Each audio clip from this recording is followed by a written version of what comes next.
കനൽക്കാറ്റിന് ജീവൻ പകർന്ന കലാകാരന്മാരാണ് ഇവരെല്ലാവരും.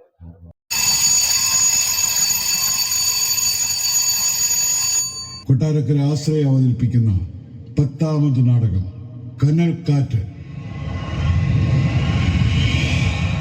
നമസ്കാരം, 20 വിഷൻ ന്യൂസിലേക്ക് സ്വാഗതം. ഇന്ന് പ്രേക്ഷകരിലേക്ക് പരിചയപ്പെടുന്നത് കലൈപുരം ആശ്രയയുടെ 10ാമത് നാടകമായ കനൽക്കാറ്റിന്റെ വിശേഷങ്ങളാണ്. നമുക്കൊന്ന് കാണാം. മാനസികരോഗങ്ങളുടെ ഒരേ തരക്കാരല്ലോ. നിമിഷ നേരം കൊണ്ട് നിറം മാറി അക്രമാസക്തരാകുന്നവരുണ്ട് ആ കൂട്ടത്തിൽ. അവരുടെ ഇടയിലേക്ക് ഞാൻ എങ്ങനെ സാർ വിജയം കൊണ്ട് ഒറ്റയ്ക്ക്? ഞാൻ പോയി കാണിക്കാം. പോയി ആ വിസിറ്റേഴ്സ് എടുത്തോണ്ട് വരൂ. ആശ്രയയുടെ ഈ നാടകം രചന നിർവഹിച്ചിരിക്കുന്നത് നമുക്കൊക്കെ പ്രിയങ്കരനായ അഡ്വക്കേറ്റ് മണിലാൽ സാറാണ്. എന്തിന്റെ സെക്യൂരിറ്റി? പിച്ചക്കാർക്ക് കാവൽ നിൽക്കാൻ വന്ന പഠിപ്പിട്ടേ. അതുപോലെ തന്നെ നാടക രംഗത്തെ ചക്രവർത്തികളുടെ സ്ഥാനം നിലനിൽപ്പിക്കാവുന്ന ആളാണ് ഇതിന്റെ സംവിധായകൻ സതീഷ് സംഘമിത്ര.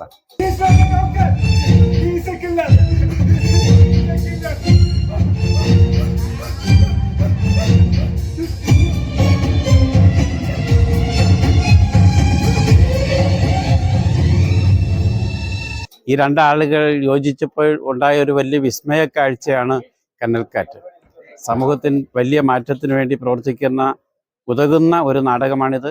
പ്രത്യേകിച്ച് മദ്യത്തിനും മയക്കുമരുന്നിനും എതിരെയുള്ള അതിശക്തമായ ഒരു പ്രമേയമാണ് ഇതിലൂടെ കാഴ്ചവെക്കുന്നത്.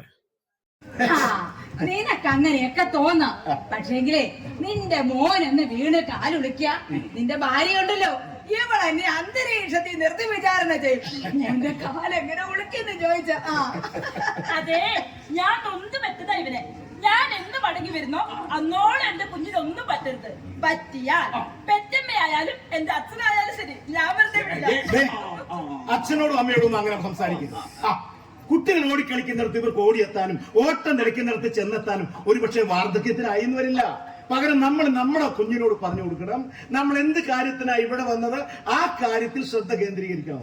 വഴി നാടകം സമൂഹത്തിൽ കൂടുതൽ നന്മ വരുത്തുവാൻ ഒരു തിരുത്തൽ ശക്തിയായിട്ട് തന്നെ ഇത് എന്നെന്നും നിലനിൽക്കും എന്ന് ഞങ്ങൾ പ്രതീക്ഷിക്കുന്നു.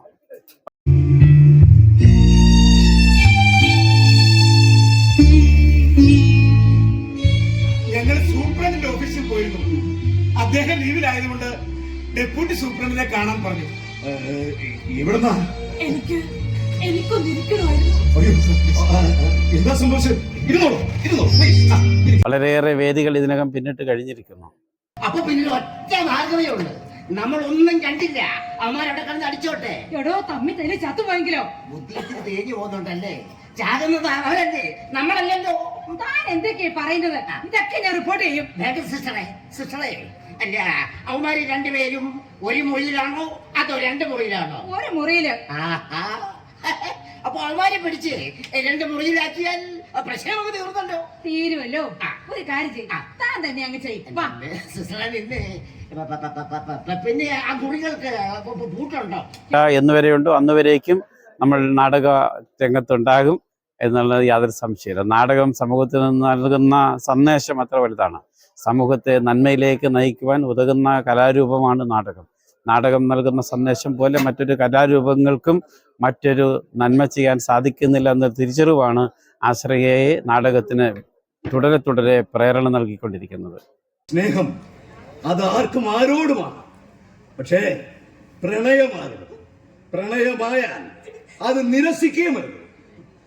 സാർ, അതും ആയുധം കാട്ടി വിലക്ക് വാങ്ങുന്ന കാലമല്ല സാർ ഇത്. അതെ, പ്രണയം നിരസിച്ചാൽ ഏത് കലാലയമുറ്റത്തല്ല എവിടെ ചെന്നായാലും കഴുത്തടുത്ത് കൊല്ലുന്ന കാലമായത്. പ്രത്യേകിച്ച് നിന്റെ പ്രായത്തിലുള്ള ചെറുപ്പക്കാർ ചെയ്യുന്നത്. മദ്യമാണ് സാർ ഇവിടുത്തെ വിഷയം. മയക്കുമരുന്നാണ് ഇവിടുത്തെ വില്ലൻ. അമ്മയ്ക്ക് തുല്യം അമ്മയാകേണ്ടവരെയും നാവെടുത്താൽ അമ്മുമ്മ എന്ന് വിളിക്കേണ്ടവരെയും, എന്തിന് മുട്ടികാലിലിഴയുന്ന പിഞ്ചു കുഞ്ഞിനെ പോലും ക്രൂരമായി ബലാത്സംഗം ചെയ്തു കൊല്ലുന്ന നാടായി മാറിക്കഴിഞ്ഞു ഇവിടെ. ലഹരിക്കടിമപ്പെടാത്ത ഒറ്റ കേസ് പോലും ഇന്ന് ഇന്ത്യൻ പീനൽ കോഡിൽ. സ്നേഹം അത് മനുഷ്യ ഹൃദയങ്ങളിൽ ഒരു ഉറവ പോലെ ഒഴുകിപ്പെടേണ്ടതാണ്. അതിന്റെ ആർദ്രതയിൽ സ്വയം അലിഞ്ഞു ഒന്നാകുന്നിടത്ത് നിന്നാണ് ദാമ്പത്യ ബന്ധം ഉടലെടുക്കേണ്ടത്. മനസ്സ് അതൊരു നൂൽപ്പാലമാണ്. അതിന് താങ്ങാനാവാത്തതെന്തും അത് സ്നേഹശൂന്യത കൊണ്ടും ഒരാള് ഭ്രാന്തനായി തീർന്നേക്കാം.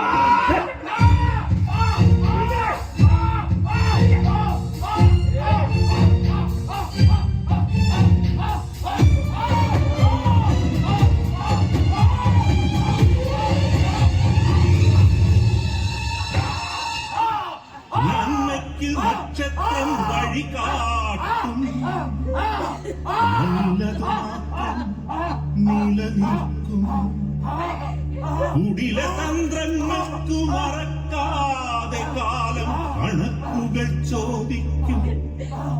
കനൽക്കാറ്റിന് ജീവൻ പകർന്ന കലാകാരന്മാരാണ് ഇവരെല്ലാവരും.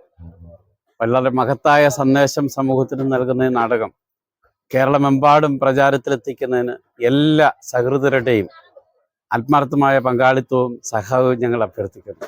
ഈ നാടകത്തിലൂടെ ലഭിക്കുന്ന ഏത് വരുമാനവും സമൂഹത്തിലെ അനാഥർക്കും തിരസ്കൃതർക്കും അന്നം നൽകുന്നതിനാണ് എന്നുള്ള പ്രത്യേകത കൂടി ഈ നാടക സമിതിക്കുണ്ട് എന്ന് ഓർമ്മിപ്പിക്കുന്നതും നല്ലതാണ്. എല്ലാവർക്കും നമസ്കാരം. കനൽക്കാറ്റ് പോലെയുള്ള മറ്റ് നാടകങ്ങളും വിശേഷങ്ങളുമായിട്ട് ഇനിയും പ്രേക്ഷകരിലേക്ക് ഞങ്ങൾ എത്തും. എല്ലാവർക്കും നന്ദി, നമസ്കാരം.